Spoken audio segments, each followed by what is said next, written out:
பிளாசி முதல் செங்கோட்டை வரை உரை ஓவியம்.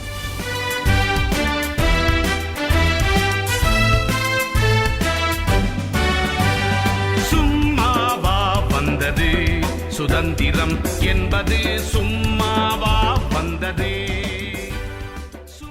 நீங்கள் சொல்வதை பார்த்தால் எட்மண்டின் கடிதங்கள் மூலம் பொதுமக்களை விட அரசு ஊழியர்கள் தான் பெரும் அச்சத்துக்கும் கேலிக்கும் ஆளாகி இருந்திருக்கிறார்கள் என்று தெரிகிறது.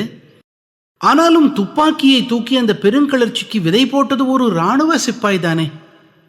தங்களுக்கு சம்பளம் கொடுத்த ஆங்கிலேயர்களை நோக்கிய துப்பாக்கியை தூக்கி பிடிக்கும் அளவுக்கு அவர்கள் எப்படி பாதிக்கப்பட்டார்கள் தாயே? மகனே, நான் இதுவரை சொன்னதெல்லாம் ஆங்கிலேயருக்கு எதிரான உணர்வில் இருந்த வெவ்வேறு பிரிவு மக்கள், அதுவும் ஒரு சரியான சந்தர்ப்பத்துக்காக காத்திருந்த மக்களை பற்றியதுதான். அந்த 1857 பெருங்கிளர்ச்சிக்கான முக்கிய காரணம், அதுவும் உடனடி காரணம், பிரிட்டிஷார் இராணுவத்தில் புகுத்திய புதுமைகள், அடுத்து மத ரீதியான கெடுபடிகள் தான். ஆங்கிலேயர்கள் தங்களது இராணுவ வலிமையால் தான் அவர்களின் ஆட்சியையும் அதிகாரத்தையும் இந்தியாவில் ஏற்படுத்தி அதை நிலைநாட்டியும் வந்தார்கள்.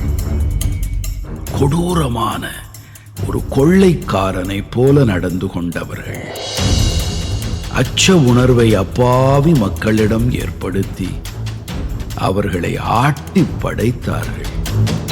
பிரிட்டிஷ் கிழக்கிந்திய கம்பெனியை எதிர்த்து போராடிய எத்தனையோ வீரர்களின் மிகச் சோகமான முடிவுகளை சொல்லி இருக்கிறேன்.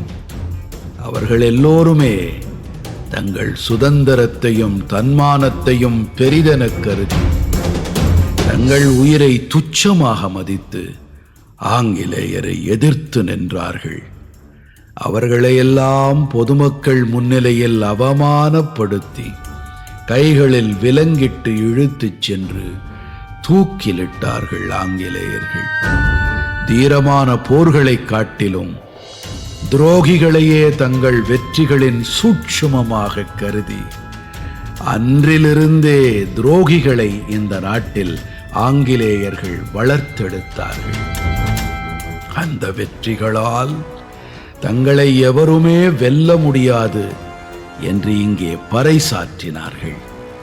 ஆனால் 1839 முதல் 1842 வரை நடந்த ஆங்கில ஆப்கன் போர், அதன் முடிவும் விளைவும் இந்த மண்ணின் சுதந்திர தாகம் கொண்ட வீரர்களுக்கு ஓர் உத்வேகத்தை கொடுத்து விட்டது. ஆப்கானிய போரில் ஆங்கிலேயர்கள் 20,000க்கும் மேற்பட்ட வீரர்களை இழந்தார்கள். 50 கோடி ரூபாய்க்கும் மேல் செலவு செய்தும் அந்த போர் அவர்களுக்கு தோல்வியையே தந்தது. அது அவர்களது இராணுவ வலிமையின் மீது ஒரு பேரிடி விழுந்தது போல ஆனது. 1838 அக்டோபர் 1 இந்தியாவின் பிரிட்டிஷ் கவர்னர் ஜெனரல் ஆக்லண்ட் எனப்படும் ஜார்ஜ் ஈடன் ஆப்கானிஸ்தான் மீது போரை அறிவித்து ஷிம்லா அறிக்கையை வெளியிட்டான். தாங்கள் கைப்பற்றிய இந்திய பகுதிகளை ஆப்கானில் இருந்தும் அதற்கு அப்பால் இருந்தும் படையெடுப்புகளில் இருந்து காப்பதுதான் நோக்கம் என்றார். காபூல் மாகாணத்தின் ஆட்சியாளன் தோஸ்த் முகமது கானை ஆட்சியில் இருந்து அகற்றி அதன் நிறுவனரான அகமது ஷா துரானியின் பேரன் ஷா ஷுஜா துரானியை பதவியில் அமர்த்துவது பிரிட்டிஷாரின் நோக்கம்.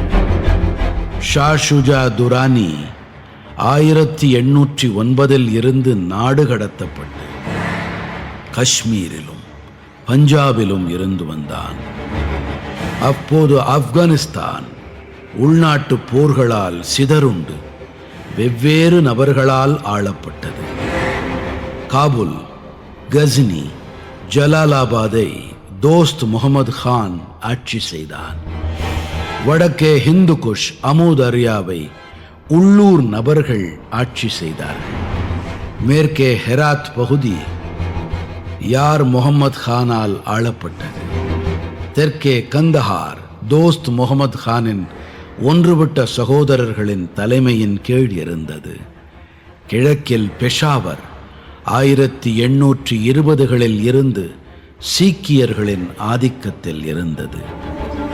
இந்தியாவின் சூழ்நிலையைப் போல கருதி கொண்டு பிரிட்டிஷார் ஆப்கானிஸ்தான் மீது போர் தொடுத்தார்கள். அதுவும் பல நூற்றாண்டுகளுக்கு முந்தைய மாசிடோனின் அலெக்சாண்டருக்கு பிறகு. அப்போதுதான் ஒரு ஐரோப்பிய தாக்குதலை ஆப்கன் மக்கள் எதிர்கொண்டார்கள்.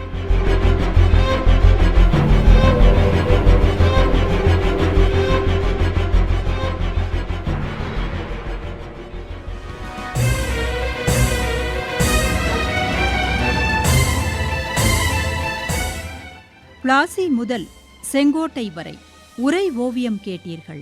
போரிலே இறங்கிவிட்டால் இன்னல் சூழும் தெரியும். பெற்ற தாய் பசித்திருப்பாள், பிள்ளைக்கது புரியும். அன்னையர்க்கு அன்னையார பாரதியின் துயர் துடைக்க அன்னை தானை அழித்துக் கொண்டோர் எத்தனையோ எத்தனை. படைப்பு சென்னை வானொலி நிலையம்.